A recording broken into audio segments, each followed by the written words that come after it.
Aujourd'hui, les fruits interdits et autorisés en cas de diabète. Hello, c'est Max Caucheminceur. Comment vas-tu aujourd'hui? Moi, ça va vraiment super bien. Alors, avant de rentrer dans le vif du sujet, pense à t'abonner à la chaîne afin de recevoir mes derniers conseils en avant-première. Pense aussi au petit like. C'est juste un clic pour toi, mais pour moi, crois-moi, ça représente beaucoup. Alors aujourd'hui, question que l'on m'a posée sur mon site fatatacoaching.info. D'ailleurs, si toi aussi tu te poses des questions, n'hésite pas à en poser une, j'en ferai une vidéo. Donc aujourd'hui, quels sont les fruits interdits et autorisés en cas de diabète? Alors tu le sais sûrement, mais le contrôle et la surveillance de l'alimentation sont primordiaux pour un diabétique. En effet, une alimentation équilibrée permet d'éviter des complications au même titre que l'activité physique et le traitement médicamenteux.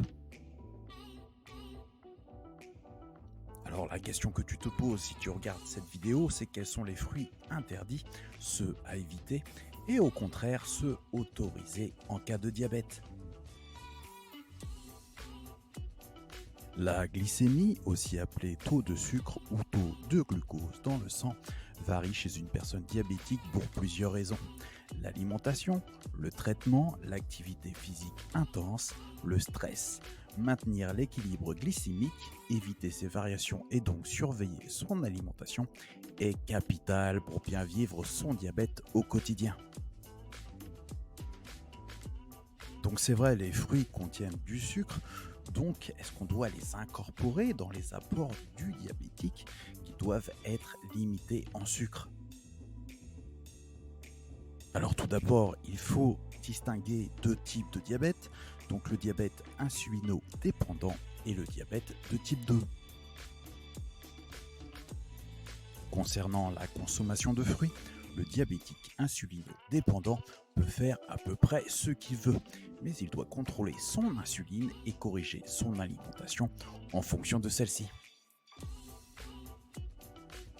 Le diabétique de type 2, quant à lui, doit manger des fruits plus raisonnablement, sans excéder 2 fruits par jour. En effet, les fruits comme les légumes apportent des vitamines et des minéraux, ce qui est extrêmement important pour une alimentation équilibrée, tout particulièrement chez le patient diabétique. Les fruits autorisés, ce sont les fruits qui ont un taux de sucre inférieur ou égal à 11 grammes pour 100 grammes. Donc voici la liste et à chaque fois je t'ai mis le taux de sucre, c'est-à-dire par exemple pour l'abricot 9 grammes pour 100 grammes. Donc tu as l'ananas à carambole, le cassis, le citron jaune, le citron vert, la clémentine, le coin, figue de Barbarie, fraise, framboise, fruits de la passion, groseille, kiwi, kumquat, melon, mandarine, mûre, nectarine, brugnon, orange, pamplemousse, papaye, pastèque, pêche, poire, pomelo, pomme et prune. Et bien sûr, on a vu les fruits à privilégier et maintenant on va voir les fruits à éviter. Donc les fruits suivants ne sont pas strictement interdits, mais doivent être consommés en petite quantité, car ils ont un taux de sucre plus important, soit supérieur à 11 grammes pour 100 grammes. Alors même chose, je t'ai mis le taux de sucre en grammes pour 100 grammes. Donc on retrouve d'abord la banane, après les cerises, le raisin noir, le raisin blanc, la figue, la grenade, le kaki, le litchi, la mangue, la mirabelle. Donc il est préférable de manger les fruits à la fin des repas afin qu'ils soient digérés en même temps que les autres aliments. Donc c'est la petite astuce supplémentaire. Alors pour aller un peu plus loin sur les fruits interdits, c'est qu'aucun fruit n'est réellement interdit. En revanche, il faut absolument proscrire les fruits avec des ajouts de sucre, car on est incapable de contrôler leur taux de sucre justement.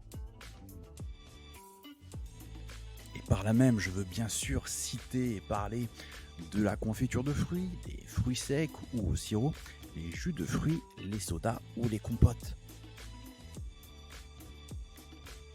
Et pour finir cette vidéo, je vais faire un petit rappel sur 3 indications capitales à respecter pour un diabétique. Il faut manger beaucoup de produits complets, donc du pain complet, les biscottes complètes, du riz complet, etc. Et augmenter les rations de fibres sous forme de légumes notamment, mais aussi sous forme de fruits. Il faut aussi avoir une activité physique complète car il existe un lien entre activité physique et diminution du taux de sucre dans le sang.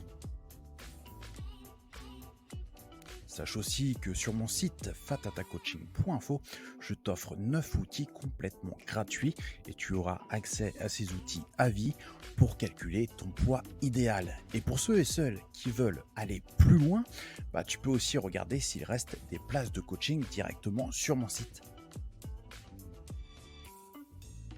Voilà, j'espère de tout cœur que cette vidéo t'aura aidé. Je te dis à bientôt pour une nouvelle vidéo. C'était Mas Coach Minceur. Bye.